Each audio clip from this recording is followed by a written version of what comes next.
Howrah Esplanade metro আদৌ কতটা নিরাপদ জানেন? ঠিক কতটা সুরক্ষিত এই মেট্রো? কখনো ডুবে যাবে না তো? এই মেট্রোতে এমন কিছু আছে যা 100% নিরাপত্তার গ্যারান্টি দেয়। দেখুন হাওড়া এসপ্ল্যানেড মেট্রোর 5টি অবাক করা তথ্য। হাওড়া এসপ্ল্যানেড মেট্রো এই মুহূর্তে গোটা দেশ জুড়ে সবথেকে আলোচিত বিষয়। এই মুহূর্তে হাওড়া এসপ্ল্যানেড মেট্রো হলো দেশের প্রথম জলের নিচ দিয়ে চলা মেট্রো পরিষেবা। কলকাতা ও হাওড়া জেলার মাঝে গঙ্গার নিচ দিয়ে 520 মিটার পথ জুড়ে এই মেট্রোটি তৈরি হয়েছে। এর সাহায্যে গোটা দেশের সাথে সাথে বাংলা পেল উপরে প্রবাহমান নদী, নিচ দিয়ে চলন্ত এক মেট্রোপথ। গোটা বিষয়টি শুনলে এখনো বিশ্বাস হতে চায় না, গায়ে যেন কাঁটা দিয়ে ওঠে। এক মুহূর্তের জন্য মনে হয় গোটা বিষয়টা বোধহয় কাল্পনিক, কিন্তু এটাই বাস্তব। প্রধানমন্ত্রী নরেন্দ্র মোদীর হাত ধরে এই জলজ মেট্রো উদ্বোধন হয়েছে। সাধারণ মানুষের মেট্রোকে ঘিরে বিস্তর কৌতূহল জন্মেছে। অধিকাংশ মানুষেরই বক্তব্য, জলের নিচ দিয়ে মেট্রো এটি কোনো ছোট কথা নয়। কতটা নিরাপদ হবে মেট্রো? জলের নিচ দিয়ে ছোটার সময় কোনোভাবে মেট্রোর ভেতরে জল ঢুকবে না তো? যাত্রীদের নিরাপত্তার জন্য যথোপযুক্ত ব্যবস্থা রয়েছে তো? এইসব প্রশ্নই ঘুরে বেড়াচ্ছে যাত্রীদের মনে।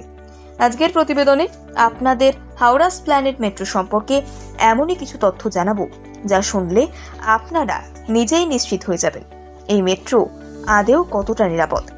1. হাইয়েস্ট নিরাপত্তা। মেট্রো সূত্রে খবর, জলের নিচে তৈরি হওয়া এই মেট্রোতে সুরক্ষা এবং নিরাপত্তার কোনো খামতি রাখা হয়নি। নিরাপত্তার যে সর্বোচ্চ স্তর রয়েছে সেটি এই মেট্রো স্টেশনের আনাচে কানাচে মোতায়েন রাখা হয়েছে। এমনটা যে করাই হবে তা একেবারেই স্বাভাবিক, কারণ এটাই গোটা ভারতের মধ্যে প্রথম জলজ মেট্রো। স্বাভাবিকভাবেই এই মেট্রো দেশের ইতিহাসে নতুন মাত্রা যোগ করেছে।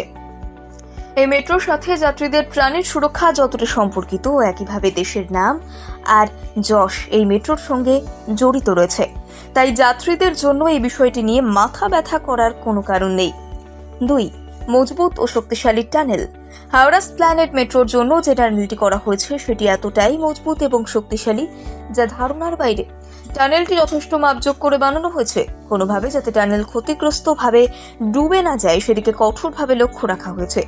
গঙ্গার নিচে 520 কিলোমিটার পথ জুড়ে এই মেট্রোটি বিস্তৃত হয়েছে। 3. কড়া নজরদারি।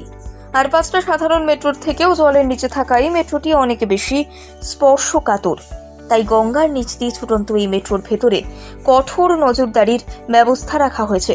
যান্ত্রিক গোলযোগ থেকে শুরু করে যাত্রীদের নিয়ম বিরুদ্ধ কাজকর্ম সমস্ত কিছুই 24 ঘন্টা ক্যামেরায় রেকর্ড করা হবে। সহজ কথায় বলতে গেলে মেট্রোর ভেতরে যেতে কোনো প্রকার অপ্রীতিকর কর্মকাণ্ড ঘটতে না পারে, যাতে তার জন্য মেট্রো কর্তৃপক্ষ সর্বদা সজাগ থাকবে। মেট্রোর ভেতর থাকবে উচ্চমান সম্পন্ন সিসিটিভি ক্যামেরা, যে কারণে এক মেট্রোর ভেতরে কোনো রকম বিপদের আশঙ্কাই থাকবে না। 4. আপৎকালীন পরিস্থিতি মোকাবিলা টিম। গঙ্গার নিচে ছুটে চলা মেট্রোতে আচমকা কোনো বিপদ হলে যাতে পরিস্থিতি সামাল দেওয়া যায় তার জন্য একটি টিম সর্বদা প্রস্তুত থাকবে। কোনো যাত্রীর শরীর খারাপ হলে তখন আর যাতে প্রাথমিক চিকিৎসা দেওয়া হয় তার জন্য ফার্স্ট এইড বক্স থাকবে। এছাড়াও মেট্রোতে যদি আচমকা অগ্নিসংযোগ ঘটে সেজন্য অগ্নি নির্বাপক যন্ত্রের মজুদ থাকবে। 5.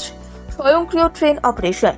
মোট 4,960 কোটি টাকা খরচ হয়েছে এই মেট্রোর পেছনে। এটি কোনো বিমানের থেকে কম নয়।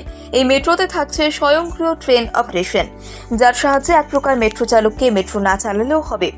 চালক কেবলমাত্র একটা বোতাম টিপলেই মেট্রোটি পরবর্তী স্টেশনে চলে যাবে।